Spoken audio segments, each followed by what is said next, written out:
Top of the morning, folks. All this footage you're watching is from the beta, which I spent a lot of time in.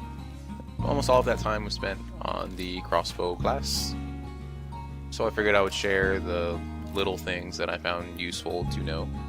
This isn't here to tell you exactly how you should play. It's a free world, you can play however you want. I'm just sharing what I believe to be fundamentals, to share the little things. So if you learn anything new, then I believe that this has done its job, and that's alright. So I guess we'll just get started. One of the most important things to a crossbowman is positioning, in my opinion. Being in the right place at the right time. Ideally, the best place to be is behind your melee teammates. This keeps the attention off of yourself and it allows you to shoot more arrows. This not only keeps you safe, but at the same time it lets you be more useful to your team. Melee classes win games, not ranged archers. So constantly dishing out damage is beneficial to your whole team. Just keep that in mind and don't get overzealous. Another thing worth mentioning is how crossbows actually reload. It can be really easy or it can be painfully difficult. The gist of it is the circle. You hold down the right mouse button and it appears. There's a slow-moving gear along the big circle, and then a faster-moving, smaller notch within that. And the idea is to click the left mouse button while still holding down the right mouse button when they're lined up. And when you do that, you get an active reload. And active reloads move the gear along the circle faster. But if you miss, your crossbow will jam, so make sure you practice. Based on different perks and weapon setups, you can make the gear bigger, move more on an active reload, amongst a few other things. So mess around with how small you can leave the notch, because smaller notches move the gear along the circle more. Don't make it too difficult to reload though, because it's not worth it. The reason I suggest staying behind teammates is for moments like this.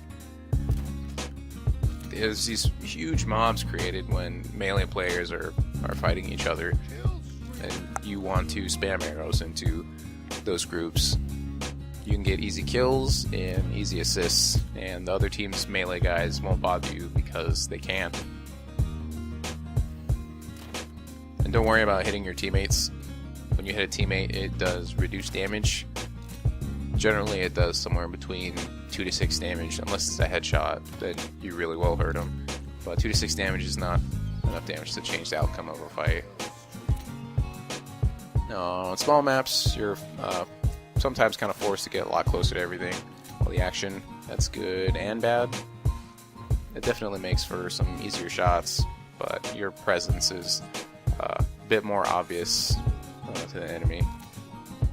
But, I mean, as long as you stay near your melee teammates, retreat when they lose, you have much better odds to survive an attack, especially by people that can move in on you fast, like horsemen or people in light armor. And if things get too close for comfort, make sure you put your crossbow away, especially if you have help. However, if you outnumber the enemy, then you want to use a crossbow. Your melee attacks will probably hit teammates anyways, and if you hit a teammate, your sword can't hit anything else. But every hit you land counts. You do a lot of damage. You usually do somewhere between 40 and 65. It's possible to hit higher with certain arrows, though. Always recommend the sword or shield as backup, because eventually you will be singled out and someone's going to attack you, and a crossbow has no chance against melee, and you can't escape once you're hit, because you can't get to double up speed. But if you stay near teammates, then it's no big deal. But no one is perfect. You'll be caught alone sometimes.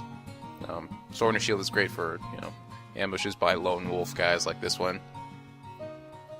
In this particular ambush, having heavy armor didn't hurt. It's good to have some experience with melee. so that you can do stuff like that. But even if you don't, the shield might let you live long enough for help to arrive, like by that guy. And even if it's other archers that you're hanging out with, it's better than being by yourself.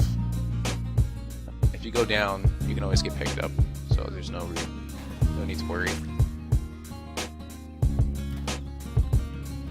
Always keep an eye out for easy targets. You'd be surprised how many you will see every single game. This includes people that are bandaging themselves, picking up their teammates, or executing their own teammates.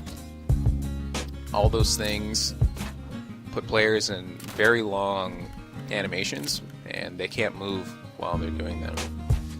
So you want to learn what they look like and abuse them whenever you see them. Most of them last around 3 to 4 seconds, which doesn't sound like it's a long time, but it really is an extremely long time in a game that's got a pace like this one.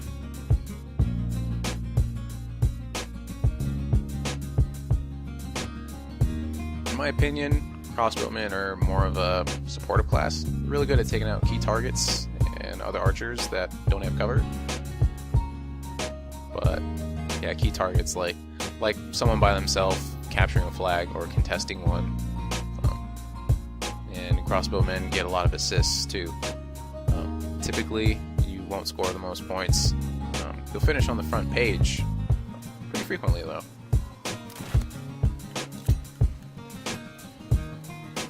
Be a team player. Remember, melee are the backbone of the team. You want to assist them as often as you possibly can. It's really easy to be an archer and be useless, so just try your best to be aware of what areas need attention. And don't forget to revive friends. It's free points for you anyway. There's no reason not to do it. But I hope this was helpful to you, and I've got more to come. So yeah, peace.